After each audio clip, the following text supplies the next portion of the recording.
कोई शरीर का भाग दाग से मैं पीड़ित हो रहा हो, पूरा शरीर अगर बेकार भी हो रहा है तो उसके लिए भी एकांतेश्वर महादेव का स्मरण। पर एकांतेश्वर महादेव का स्मरण तो है, पर जहां तुम एकांत में जल चढ़ाओगे शिव जी पे, साधारण जल तुम्हारी भले बोतल में रखा हो, चाहे कलश में रखा हो, चाहे कैसा भी, और एकांत में कोई शिव जी मिल गए, वहां पर 5 वृक्ष की पत्तियों को, वहीं के जंगल में से 5 पत्तियों को तोड़ो, शिव जी को समर्पित करो, और अपनी बोतल में जल हो, कलश में जल हो, लोटे में जल हो, वो शिव जी को चढ़ाओ, और वो जल वहीं की वहीं अपने जिस स्थान पर आपको चर्म का रोग है वहीं बैठकर उसको लगाकर कुछ देर बाबा का दर्शन कर कर शिव का नाम जप करो। चाहे पंचाक्षर बोलो नमः शिवाय, चाहे षडाक्षर बोलो ओम नमः शिवाय, चाहे श्री शिवाय नमस्तुभ्यम बोलो, मंत्र का जाप करो और फिर उठकर चले जाओ। 4-5 बार यदि एकांतेश्वर महादेव पर चढ़े हुए जल का अपने शरीर पर आपने लेपन करना प्रारंभ करा, वो चर्म रोग धीरे धीरे धीरे धीरे समाप्त होता चलेगा। कल एक पत्र था, कल एक पत्र पढ़ा था, आप लोगों के स्मरण में होगा कि एक बच्चे को पूरा शरीर सफेद हो गया था। अगर वो बैठा हो तो हमने कल भी कहा था, अगर हो तो आज पूरा शरीर सफेद हो गया, चर्म रोग हो गया, चमड़ी सफेद पड़ गई। उस मां ने आखिरी में शिव का भजन, एकांतेश्वर महादेव का स्मरण करना प्रारंभ किया। एकांतेश्वर और एकांतेश्वर महादेव का ही कनेर का पुष्प भी काम करता है महाराज।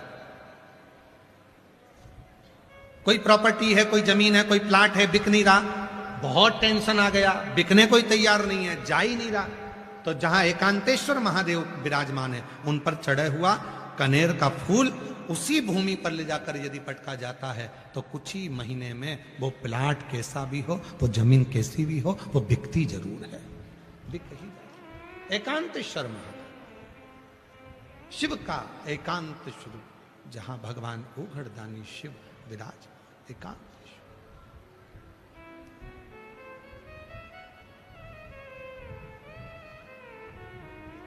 और मैंने तेरे ही भरोसे बाबा, तेरे ही भरोसे हवा बिच उड़ती जावांगी, बाबा डोर हत्तू चढ़ी कटी भोले मैं तेरी। उसी तरह कुंदकेश्वर महादेव का वर्णन आता है। कुंदकेश्वर महादेव जहां माता पार्वती ने कुंदुक का प्रहार करा और विदल और उत्पल दोनों असुर समाप्त हो जाते हैं, और वो कुंदुक जाकर भगवान शंकर को स्पर्श करता है और शिव जी का नाम कुंदकेश्वर हो जाता। क्या नाम पड़ गया? कुंदकेश्वर। ये कुंदकेश्वर पुरुषों के लिए भी, स्त्री के लिए भी, बेटों के लिए भी और बेटी के लिए भी, बुजुर्ग के लिए भी, माता और पिता के लिए भी बहुत काम करता है। यदि रजोधर्म से जुड़ी हुई कोई भी परेशानी होती है स्त्री के जीवन में, रजोधर्म से जुड़ी अगर कोई भी परेशानी है स्त्री के जीवन में, रजोधर्म बढ़ गया, घट गया, रजस्वला धर्म में तकलीफें आ रही हैं, तो केवल एक दुर्वा कुंदकेश्वर महादेव के नाम से शिव जी पे समर्पित करवाओ, शंकर भगवान को कुंदकेश्वर महादेव के नाम से समर्पित करवाओ और उसको उठाकर वापस बुलवाओ। दोपहर का समय हो, सुबह नहीं, शाम नहीं, मध्य दोपहर के समय पर उस दुर्वा को चबा चबा कर खाइए, और उसके 15 से 20 मिनट बाद कुंदकेश्वर महादेव का नाम लेकर 3 बार आचमन कर लीजिए। रजो धर्म से जुड़ी हुई कैसी भी प्रॉब्लम होगी, रजस्वला धर्म से जुड़ी हुई कैसी भी समस्या हो, चाहे पेट का दर्द हो, चाहे कोई भी समस्या हो, कुंदकेश्वर महादेव के नाम से वो ठीक हो ही जाती है। दूसरी बार वो समस्या खड़ी ही नहीं होती। कुंदकेश्वर। उसी तरह पुरुषों के लिए भी कुंदकेश्वर महादेव का लीला का वर्णन किया गया। जब कई पुरुष लोग कहते हैं गैस अड़ गई है, यहाँ छाती में गैस फंस गई है, ऐसा लगता है यहाँ छाती में दर्द रहता है, ऐसा लगता है यहाँ फेफड़ों में दर्द रहता है, रात्रि को सो के उठते हैं तो ये चेस्ट दुखता रहता है। ऐसा पुरुष लोग कहते हैं कई बार कि छाती में दर्द रहता है, ये पीठ में यहां से यहां तक अकड़न रहती है, सो के उठो और यहाँ दर्द चालू हो जाता है। तो शिव महापुराण की कथा वर्णन करती है, एक कुंदकेश्वर महादेव के नाम से महाराज भगवान शंकर के ऊपर और वही चावल का दाना और बेलपत्र लाया जाए, चावल के दाने को सुबह, बेलपत्र को मध्य दोपहरी में चबा चबा कर खाया जाए और केवल 7 दिन अगर उसका सेवन कर लिया जाए कुंदकेश्वर महादेव के नाम से, फिर आप 15 दिन के बाद तो जान दो, अभी हम आने वाले हैं भीलवाड़ा में, वहां सूचना देना कि शरीर में आराम लगा कि नहीं लगा। कुंदकेश्वर महादेव, 2 महादेव का स्मरण, कल 2 देवियों का स्मरण करवाया था। कौन कौन सी देवी थी, जम के बोलो जरा। पहले नंबर पर अर्पणा, दूसरे नंबर पर तिलकेश्वरी। आज 2 महादेव का स्मरण करवाया, पहले नंबर पर एकांतेश्वर और दूसरे नंबर पर कुंदकेश्वर। कितनी कृपा कर।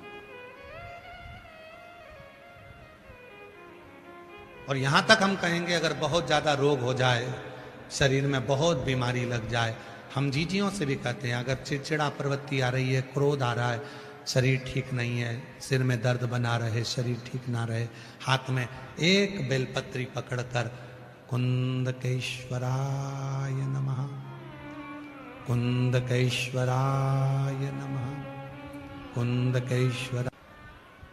भाई साहब, टेलर साहब दुकान खोल दी है, सफाई कर दी है, क्या क्या काटना है। अब वो दर्जी फोन पर बोला तू हाथ काट दे मैं गला काट दूंगा। अब जितने बस में बैठे थे सब उठ के भग गए। उन्होंने सोचा बताओ ये ना जाने किस किस का गला काटेगा, किस किस का हाथ काटेगा, क्या भरोसा है। पर वो दोनों अपनी बात कर रहे थे, वो अपनी बात में लगे हुए। तो किसी किसी के समझ में आ जाता है कि हाँ कुंदकेश्वर नाम से क्या फर्क पड़ता है, एकांतेश्वर महादेव के नाम से क्या फर्क पड़ता है, भगवान शंकर के पिपलेश्वर नाम से क्या फर्क पड़ता है, बटकेश्वर नाम से क्या फर्क पड़ता है। किसी किसी को जब जब समझ में आएगा तब तब जानेंगे कौन से नाम से क्या फर्क पड़ रहा है। सब नाम अलग है, सब नाम के सब भाव। और महाराज शंभु शरणे मांगू घड़ी रे घड़ी दुख का दया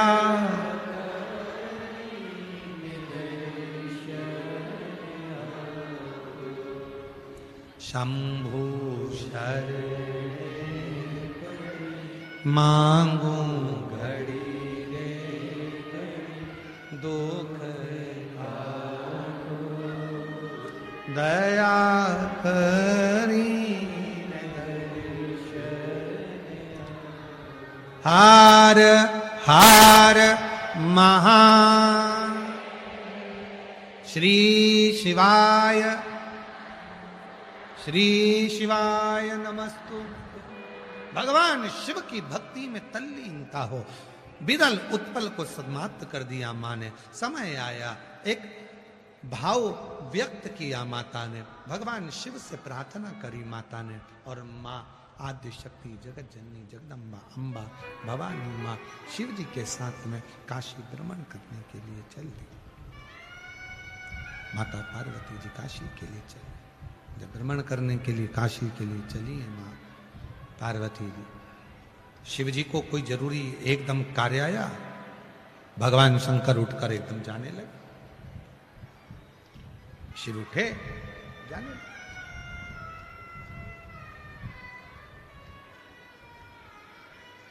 पार्वती जी ने कहा यदि आप चले जाएंगे, आप अगर चले जाओगे तो मेरा मन अकेले नहीं लगेगा, आप कुछ कृपा करिए, मुझे अकेला ना छोड़िए। शिव जी ने कहा पार्वती सुनो, तुम आद्य शक्ति हो, तुम जगत जननी हो, जगत में ऐसा कुछ नहीं है जिसको तुम प्रकट नहीं कर सकती। तुम में वो बल है, एक स्त्री, एक नारी एक ऐसी होती है जो अपने मन पर अगर भाव प्रकट कर ले तो पूरे घर को स्वर्ग बना देती है, पूरे घर को स्वर्ग। और यदि अपने मन में ठान ले तो पूरे घर को स्वर्गवासी भी बना देती है। आओ, अगर वो अपने मन को ठान ले कि हाँ मुझे घर को स्वर्ग बनाना है तो स्वर्ग बना देगी, और नहीं तो ठान ले कि मुझे घर को अच्छे से नहीं रखना है, अच्छे नहीं रखना है, तो फिर स्वर्गवासी बना देगी। एक स्त्री।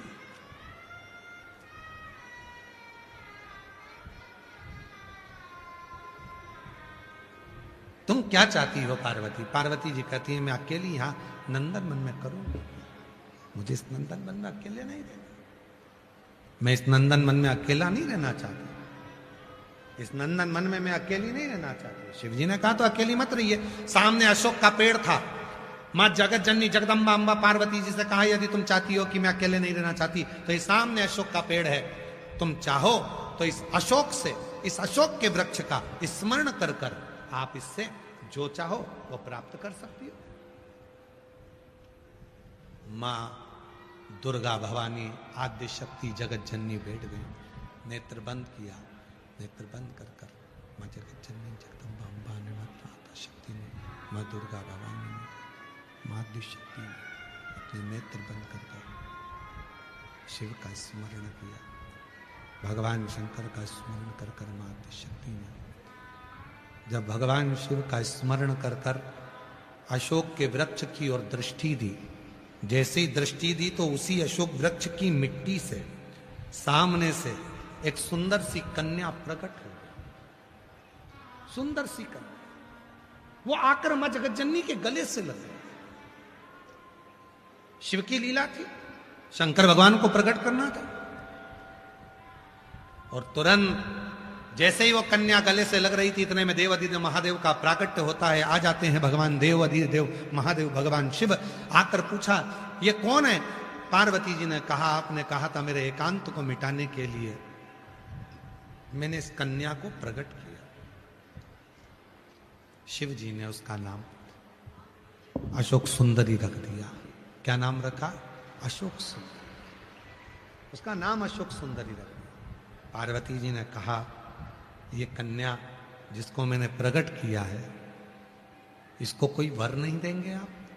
शिव जी ने ब्रह्मदेव को प्रकट करा, भगवान विष्णु को आमंत्रित करा, इंद्र को बुलाया, गरुण को बुलाया, वरुण को बुलाया। 33 कोटि देवता उस नंदन वन में, उस काशी में एकत्रित हो गए। और नंदन वन की भूमि पर, काशी की भूमि पर सारे देवता प्रकट होकर उस अशोक सुंदरी को देखकर, उसकी सुंदरता को देखकर, उसके भोलेपन को देखकर, उसकी कोमलता को देखकर भगवान ब्रह्मा ने, भगवान विष्णु ने, भगवान शिव ने वर प्रदान कर दिया। हे शंकर तुम्हारी ये पुत्री कहीं और नहीं तुम्हारे ही साथ रहेगी और हम वर देते हैं। सब देवताओं ने मिलकर वर दिया। जो शिव जी पे जल चढ़ेगा मां शक्ति जगत जननी के हाथ से निकलकर अशोक सुंदरी के पास पहुंचेगा। जैसे ही अशोक सुंदरी के पास वो जल पहुंचेगा, अशोक सुंदरी एक कन्या के भाव से अपने पिता से कहकर उसके दुखड़ों को समाप्त करवा देगी। वो अशोक सुंदरी, वो अशोक सुंदरी।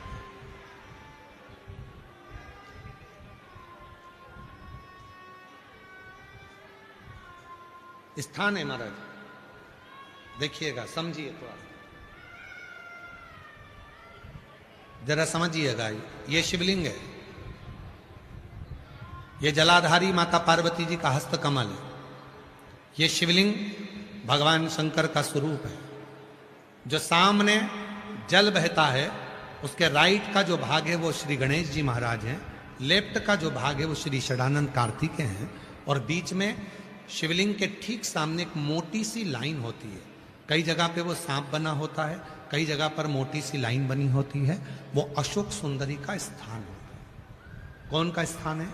अशोक सुंदरी का स्थान। जब जीवन में बहुत कर्जा हो जाता है या धन की कमी पड़ने लगती है तो यही एक